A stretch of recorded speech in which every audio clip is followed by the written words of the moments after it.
Alright, so I've got this thing I'm just writing. I'm just gonna bounce it off you. So I've got some goals, right? And at the root of them, I have established two main features that need to be in aligned. That is the conscious and the subconscious. Several of them are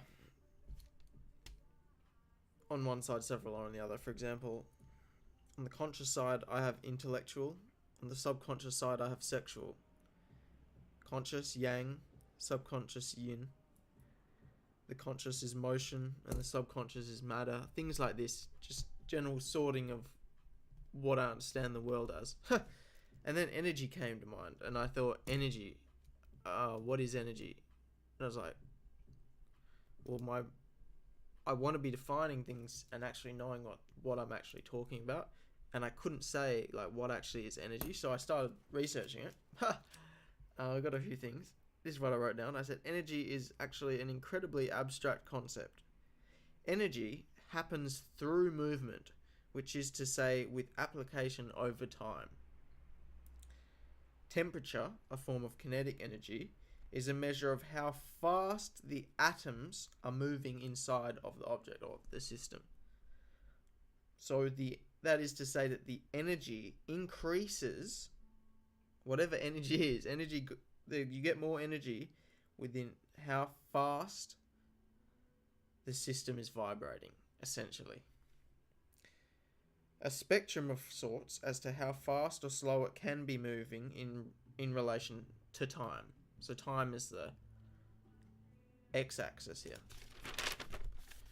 So I thought, well, if we've got this idea, we've got this concept, we need to think of the absolute furthest and the absolute other side of the spectrum. So I thought, well, what's the slowest we could move this thing so that what's no energy look like? That's essentially the question. What does zero energy look like? And so in this state, can matter exist? Because, thanks to Einstein, we find that matter is apparently an expression of energy. E equals mc squared. So, like, we can ask ourselves do we trust him? Like, at this point, I'll probably just, trust the guy because, he's pretty renowned. And so we see that c squared, the speed of light squared, is the constant by which energy and matter are correlated.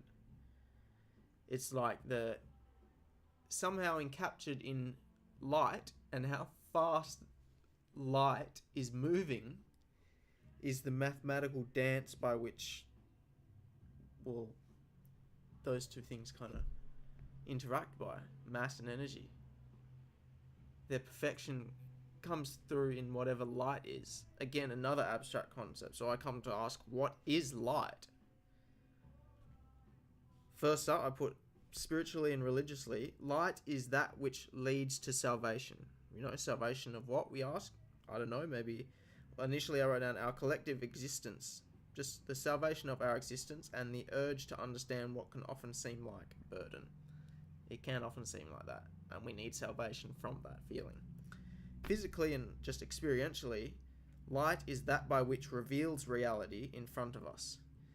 That which rids us of the shadows and any illusion of that which is physically unknown. It is the revealer of truth, that which is pure, the pure nature of things, undiscriminated with the mind.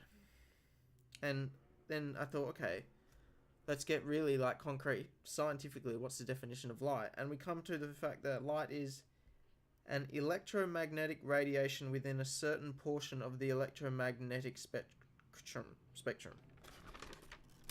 So, the point I arrived at was, why the big obsession with such a small portion of the electromagnetic spectrum?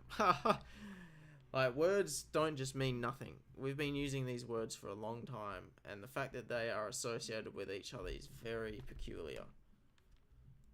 I'm definitely going to research more, because this takes time. I have to look up what things are and then see what my thoughts are from them. But yeah, why are we so obsessed with the idea of light?